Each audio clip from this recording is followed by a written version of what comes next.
Il y avait 2 congrès de conservateurs en fin de semaine, celui du Parti conservateur du Canada de Pierre Poilievre et celui du Parti conservateur du Québec d'Éric Duhaime. Je vais vous parler de l'un aujourd'hui, de l'autre demain. Par lequel vous préférez que je commence, les conservateurs ou les conservateurs? Conservateurs. Parfait, ça tombe bien. C'était à Calgary que se réunissaient les délégués du Parti conservateur de M. Poilievre. En fin de semaine, le congrès a commencé de façon un petit peu bizarre avec des conférenciers qui arrivent en retard. I'll now turn it over to the MCs for the weekend, members of Parliament, my colleagues Stephanie Kusi and Pierre Paulus.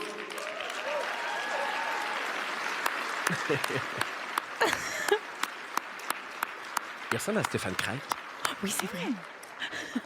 La vidéo description. There's a timing lag here. Happens all the time, I'm told. Cauchemar. Bienvenue à Calgary. I'm waiting for Stephanie. Okay. You know where she? Are we waiting for Stephanie? Yes. Alors, l'animateur est sur scène. Il dit « Il est où, Monsieur Paulus? Il est où? » Il est là. « Coucou, je suis là, » dit Monsieur Paulus, qui arrive en retard, visiblement, de derrière, le surprend. L'autre député, ben, elle était toujours pas là. Ils ont jasé pendant un petit bout comme ça. Ils ont précisé après que c'était pas un sketch, ce truc-là. Ils ont vraiment décidé de partir ça avant que tout le monde soit arrivé. C'est pas un sketch, c'est juste de l'incompétence. Et finalement, ben, l'animateur a lu le texte de la députée manquante en attendant qu'elle arrive finalement, genre 5 minutes plus tard, avec son chapeau de cow-boy. Peut-être que son cheval était tombé en panne, on sait pas trop, mais elle avait de l'énergie. J'aimerais maintenant demander... Thank you very much. Oh! Hey, Greg, how are you? Oh, no! On dirait de l'impro. C'est tellement cliché, hein? On dirait que c'est des personnages d'intro. Can I get a Yahoo? Ça, c'est la version cowboy de Est-ce que vous êtes de bonne humeur? Venez pas dire après ça que les conservateurs sont pas du monde de party. C'est dans ce congrès donc qu'avait lieu le vote de confiance envers le chef, M. Poilievre. Et là, ben, tout le monde avant spéculait à savoir quel pourcentage il allait obtenir.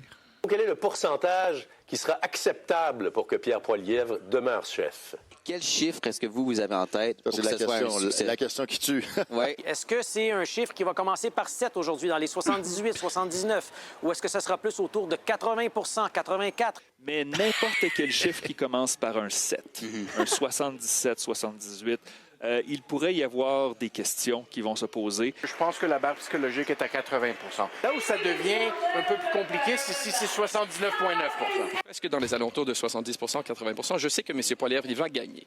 Si en bas de 84, ça va pas bien, là. Ben moi, non. Si c'est en bas de 80, pour moi, ça va vraiment pas bien. Est-ce que ça doit être dans les 80? Honnêtement, c'est si jamais il y a 75 puis qu'il est satisfait de ça lui appartient. Autour de 80 ça ne m'étonnerait pas. Dans le fond, c'est son plancher, 84. Là. Est-ce que vous craignez qu'il y ait un scénario où ça ne soit pas dans les 80? J'ai hâte de voir. Moi, je pense que la sagesse, ça aurait été de ne pas se lancer dans le plus que 80 On a l'impression qu'il y a une barre de 80 qui s'est comme installée là, dans le débat public. On a l'impression que survivre, ça serait 80 et plus. Gagner, ça serait 84 et plus. Moi, je pensais qu'il allait avoir 92. Donc, attendons voir le chiffre demain. Je ne veux pas me prononcer, malheureusement, mais je sais que ça fait de la bonne télé. Non, je ne penserais pas. Moi, j'ai passé la fin de semaine à regarder des gens se demander ça allait être quoi le pourcentage qu'elle allait avoir, puis ça fait pas de la bonne télé. Mais en gros, on s'attendait à quelque chose entre 70 et 92 %. Pas pire fourchette quand même. Des fois, les politologues sont comme les météorologues. Hein. Il va faire combien aujourd'hui? Entre 10 et moins 12. Parfait, je vais mettre mon polar puis mes gougounes.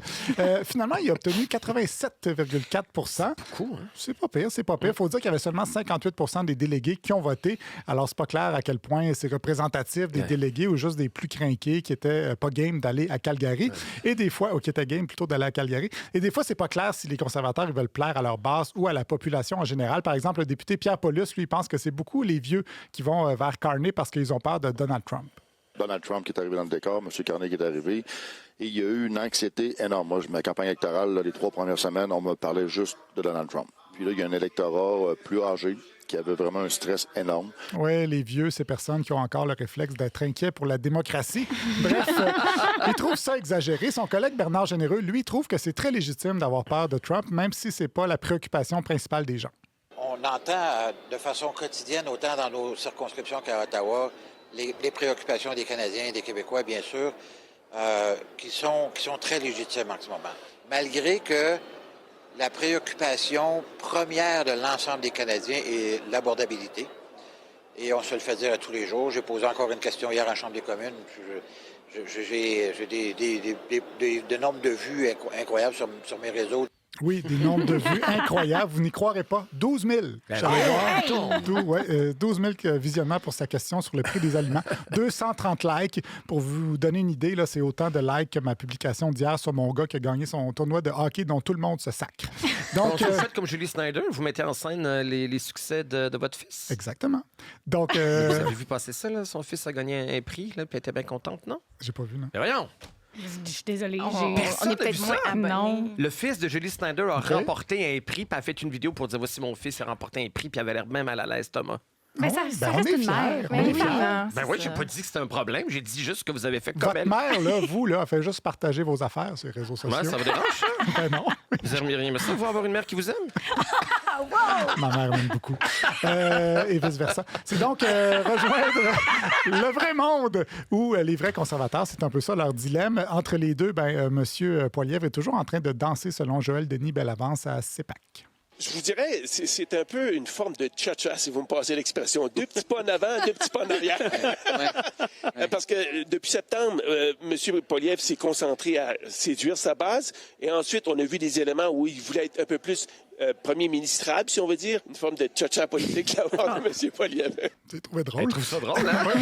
Donc, un cha-cha. Le limbo aurait été bon aussi, jusqu'où il peut descendre pour plaire à sa base avant de se casser le coccyx sur la réalité électorale. Mais en vrai, avec Poilievre, on est plus dans la danse des canards. C'est répétitif, ça gosse tout le monde, puis on finit par l'avoir dans la tête. Parce qu'il a évidemment parlé encore des belles maisons dans des beaux quartiers dans son discours, presque totalement en anglais.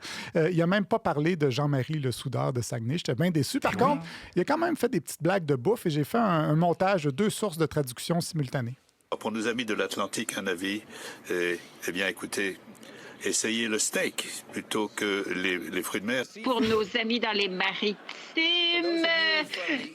mangez du steak et non pas des fruits de mer. Et pour des gens des prairies et des montagnes. Ceux qui viennent des prairies, écoutez, nous avons des montagnes ici. À nos amis de Toronto, appréciez votre temps. Le temps que vous passez au centre de l'univers. Ceux qui sont de Toronto, amusez-vous hors du centre de l'univers. Mais en fait, c'est merveilleux d'être de retour à la maison, au cœur battant de l'Ouest. C'est vraiment un plaisir que d'être chez soi, dans une terre remplie de trésors.